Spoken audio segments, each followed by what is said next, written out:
Hello friends, మీరు చూస్తున్నారు tech గురు YouTube channel. APSC నుండి మరో నోటిఫికేషన్ అయితే రిలీజ్ కావడం జరిగింది. డీటెయిల్ ఇన్ఫర్మేషన్ చెప్తాను, వీడియోని ఎక్కడ స్కిప్ చేయకుండా చివరి దాకా అది చూడండి. ఫ్రెండ్స్, చాలామంది వీడియో చూస్తున్నారు కానీ చాలా తక్కువ మంది వీడియో లైక్ చేస్తున్నారు. కొంచెం వీడియో లైక్ చేసి సపోర్ట్ చేయండి. ఇంకా ఎవరైనా మన ఛానల్ని సబ్స్క్రైబ్ చేసుకోకపోతే వెంటనే సబ్స్క్రైబ్ చేసుకోండి. ఆంధ్రప్రదేశ్లో ఏపీఎస్సీ గ్రూప్ 2కి సంబంధించిన నోటిఫికేషన్ రిలీజ్ అయిన సంగతి మనందరికీ తెలిసిందే. దానికి సంబంధించి అప్లై ప్రాసెస్ కూడా స్టార్ట్ అయింది. ఫిబ్రవరి 25th ఎగ్జామ్ అయితే కండక్ట్ చేస్తున్నారు. దీనికి సంబంధించి చాలా మంచి కోర్సు మన టీజీ అకాడమీ యాప్లో అందుబాటులో ఉంది. టీజీ అకాడమీ యాప్ లింక్ కింద డిస్క్రిప్షన్లో ఇస్తాను. కొన్ని ఫ్రీ క్లాసెస్ ఉన్నాయి, చూడండి. మీకు ఆ ఫ్రీ క్లాసెస్ నచ్చితేనే పూర్తి కోర్స్ తీసుకొని ప్రిపేర్ అవ్వండి. ఖచ్చితంగా మీరు ప్రిలిమ్స్ క్వాలిఫై అవ్వడానికి 100% ఉపయోగపడుతుంది. ఏపీఎస్సీ ద్వారా మరో నోటిఫికేషన్ అయితే నైట్ రిలీజ్ కావడం అయితే జరిగింది. సో ఈ పోస్టులు చూసుకుంటే లెక్చరర్ పోస్టులు గవర్నమెంట్ పాలిటెక్నిక్ కాలేజెస్లో ఇక్కడ మనకు ఈ లెక్చరర్ పోస్టులకు సంబంధించి ఏపీఎస్సీ నోటిఫికేషన్ అయితే రిలీజ్ చేయడం అయితే జరిగింది. 29వ తేదీ నుండి అప్లై అయితే చేసుకోవచ్చు. మనకు లాస్ట్ డేట్ వీటికి సంబంధించి చూసుకుంటే ఫిబ్రవరి, అంటే మనకు జనవరి 29th నుండి అప్లై అయితే చేసుకోవచ్చు. ఫిబ్రవరి 18 దీనికి సంబంధించి అప్లై చేసుకోవడానికి చివరి తేదీ.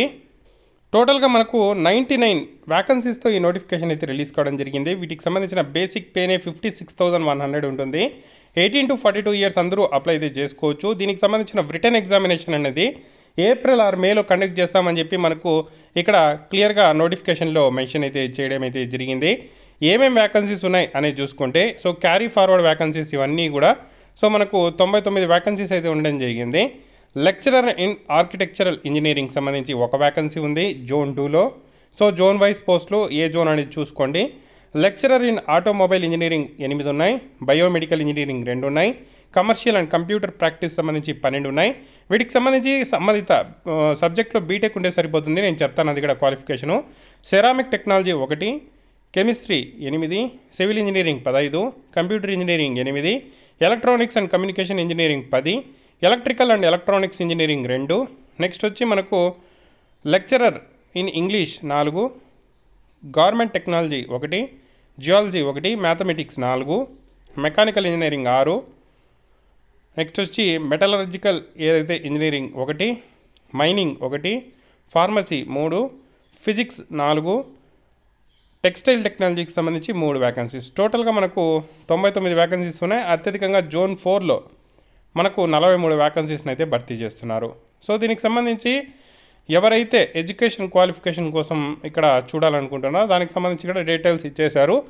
లెక్చరర్ ఇన్ ఆర్కిటెక్చరల్ ఇంజనీరింగ్ కానీ ఆటోమొబైల్ ఇంజనీరింగ్ కానీ వీటన్నిటికీ కూడా ఇక్కడ ఏదైతే 21 సంబంధించిన సబ్జెక్ట్స్ మెన్షన్ చేశారో, సో సంబంధిత ఏదైతే బ్రాంచ్లో బీటెక్ చేస్తే ఎలిజిబుల్, ఓకేనా. ఫస్ట్ క్లాస్ బ్యాచిలర్ డిగ్రీ అని చెప్పి క్లియర్గా మెన్షన్ చేశారు. First class bachelor degree in appropriate branch of engineering and technology అన్నారు. కాబట్టి బీటెక్ అనేది సో కంప్యూటర్ ఇంజనీరింగ్ అనుకోండి, బీటెక్ సంబంధించిన సిఎస్ఈ చేసిన వాళ్ళు eligible. Electronics and communication engineering అనుకోండి, బీటెక్ ఈసీఈ చేసిన వాళ్ళు ఎలిజిబుల్. సో సంబంధిత బీటెక్ చేసిన వాళ్ళు ఫస్ట్ క్లాస్ డిగ్రీ ఉండాలి. 60%తో పాస్ అయ్యిండే ప్రతి ఒక్కరూ అప్లై చేసుకోవచ్చు. గార్మెంట్ టెక్నాలజీకి సంబంధించి చూసుకుంటే, సో గార్మెంట్ టెక్నాలజీకి first class bachelor degree textile technology చేసిన వాళ్ళు ఎలిజిబుల్.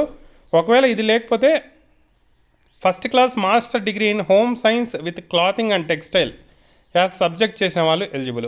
సో కెమిస్ట్రీకి సంబంధించి ఇంగ్లీషు, జియాలజీ, మ్యాథమెటిక్స్, ఫిజిక్స్ సంబంధించి first class post graduate degree అంటే పీజీ చేసిన వాళ్ళు ఎలిజిబుల్. సో సంబంధిత సబ్జెక్ట్లో పీజీ చేసిన వాళ్ళు కెమిస్ట్రీకి సంబంధించి కానీ English, geology, mathematics, physics, so ఏదైతే ఎంఎస్సి లాంటి కోర్సెస్ చేసిన వాళ్ళు ఇక్కడ ఎలిజిబుల్ అని చెప్పి అనుకోవచ్చు మనము. సో ఎంఏ ఇంగ్లీషు ఇలాంటి కోర్సెస్ చేసిన వాళ్ళు సంబంధిత ఏదైతే సబ్జెక్ట్ సంబంధించిన పీజీ ఉంటే అప్లై చేసుకోవచ్చు. Lecturer in commercial and computer practice సంబంధించి ఫస్ట్ క్లాస్ మాస్టర్ డిగ్రీ ఉండాలి, సో పీజీ అయితే ఉండాలి. లెక్చరర్ ఇన్ ఫార్మసీలో బీ ఫార్మసీ చేసిన వాళ్ళు అప్లై అయితే చేసుకోవచ్చు.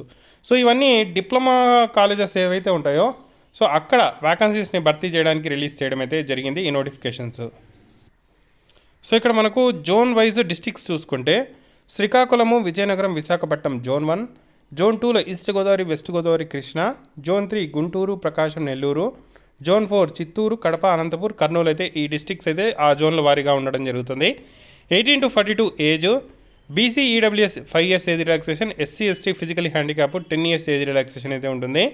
సో ఏజ్ రిలాక్సేషన్స్ అవి ఎలా అప్లై చేసుకోవాలనేది వన్స్ అప్లికేషన్ స్టార్ట్ అయినాక మీకు ఎక్స్ప్లెయిన్ చేస్తాను. ఓటీపీఆర్తో లాగిన్ అయ్యి అప్లై చేసుకోవాల్సి ఉంటుంది.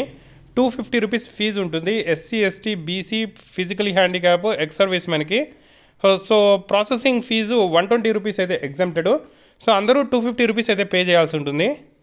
సో దీనికి సంబంధించి ఆన్లైన్లోనే మనం ఫీజు అయితే పే చేయాల్సి ఉంటుంది. సో ఎగ్జామినేషన్ సెంటర్స్ మన జిల్లాల్లోనే అన్ని జిల్లాల్లో ఎగ్జామినేషన్ సెంటర్స్ ఉంటాయి.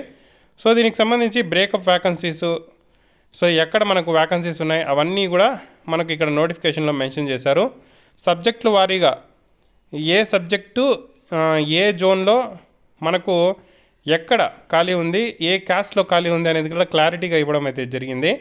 సో అదైతే బ్రేకప్ వ్యాకన్సీస్ మీరైతే స్క్రీన్ మీద చూస్తున్నారు. మీకు నోటిఫికేషన్ పీడిఎఫ్ కూడా కింద డిస్క్రిప్షన్లో ప్రొవైడ్ చేస్తాను. చూసి మీరు దేనికి అప్లై చేస్తారనేది, ఆ వ్యాకన్సీస్ ఉన్నాయా లేవా చూసుకొని అప్లై అయితే చేసుకోండి. వ్యాకన్సీస్ లేకుండా అప్లై చేసి వేస్ట్ అండి. సో వ్యాకన్సీస్ని చూసుకొని మీ జిల్లా కాకపోయినా ఇతర జోన్లలో అయినా వ్యాకన్సీస్ ఉంటే అప్లై చేసుకోండి. సో దీనికి సంబంధించి ప్రిలిమ్స్ సంబంధించి మనకు general studies and mental ability degree స్టాండర్డ్లో 150 questions, 150 minutes, 150 marks. So concern subject వచ్చి 150 క్వశ్చన్స్, 150 మార్క్స్. మనకు 150 కాదు 300 మార్క్స్. టోటల్గా 450 మార్క్స్కి అయితే ఉంటుంది. నెగిటివ్ మార్కింగ్ వచ్చి 1/3. సో ఈ విధంగా మనకు ఎగ్జామ్ అయితే కండక్ట్ చేస్తారు. So general studies and mental అబిలిటీకి సంబంధించిన సబ్జెక్ట్స్ ఏముంటాయి, అలాగే సంబంధిత సబ్జెక్ట్ సంబంధించి ఏమి వస్తాయి అనేది ఇక్కడ క్లియర్గా మనకు మెన్షన్ అయితే చేయడం అయితే జరిగింది. సో దీనికి ఎగ్జామ్ సంబంధించి ఏప్రిల్ ఆర్ మేలో ఎగ్జామ్ అయితే కండక్ట్ చేస్తాము అంటున్నారు. సో ఇది ఎగ్జామినేషన్ ప్యాటర్న్ అయితే. సో మనకి ఎక్కడ మెయిన్స్ ఉంటుంది అని చెప్పి మెన్షన్ చేయలేదు. ఓన్లీ ఒకే ఎగ్జామ్తో ఈ ఉద్యోగాలను అయితే భర్తీ చేసే అవకాశం అయితే ఉంది. సో ఇది ఎగ్జామినేషన్ ప్యాటర్న్ అవన్నీ కూడా మనకు డీటెయిల్డ్గా సంబంధిత సబ్జెక్ట్ సంబంధించి ఏమొస్తుంది ఏంటి అనేది క్లియర్గా సిలబస్ ఇచ్చారు. సో మీరు దేనికి అప్లై చేస్తారనేది చూసుకొని ఆ సబ్జెక్ట్ అయితే ప్రిపేర్ అవ్వండి. ప్రిలిమ్స్ ఒక ఎగ్జామే కాకుండా కంప్యూటర్ ప్రొఫిషియన్సీ టెస్ట్కి కూడా మనకు కండక్ట్ చేస్తారు. 100 మార్కులకి అయితే ఉంటుంది. So SC, ST, physically handicap 30 marks, BC 35, OC సంబంధించి 40 మార్క్స్ తెచ్చుకోవాల్సి అయితే ఉంటుంది దీనికి సంబంధించి. సో ఇక్కడ మనకు దానికి సంబంధించి సిలబస్ కూడా మెన్షన్ చేశారు. సో అవన్నీ ఎక్సెల్, వర్డ్ ఇలాంటివి మనకు ఖచ్చితంగా కంప్యూటర్ ప్రొఫిషియన్సీ ఉండాలి కాబట్టి సో అవైతే ఇచ్చారు. సో దాన్ని క్వాలిఫై అయితే అవ్వాల్సి అయితే ఉంటుంది. సో సర్టిఫికేట్స్ ఏం కావాలి, అలాగే ఎగ్జామినేషన్కి సంబంధించి ఇక్కడ ప్రతి ఒక్కటి కంప్యూటర్ బేస్డ్ ఎగ్జామినేషన్ సంబంధించిన ఇన్స్ట్రక్షన్స్ అవన్నీ కూడా ఇవ్వడం అయితే జరిగింది. సో ఎవరైతే అప్లై చేయాలనుకుంటున్నారో డీటెయిల్డ్గా చదివిన తర్వాత అప్లై అయితే చేసుకోండి. ఇది ఫ్రెండ్స్ ఈ నోటిఫికేషన్కి సంబంధించిన ఇన్ఫర్మేషన్. 99 ఉద్యోగాలకు సంబంధించి ఆంధ్రప్రదేశ్లో మరో నోటిఫికేషన్ అయితే రిలీజ్ కావడం అయితే జరిగింది. ఇంకా మరిన్ని నోటిఫికేషన్స్ అయితే రిలీజ్ అవుతుంటాయి. మీకు వచ్చినప్పుడు ప్రతి ఒక్క అప్డేట్ అయితే ఇస్తాను.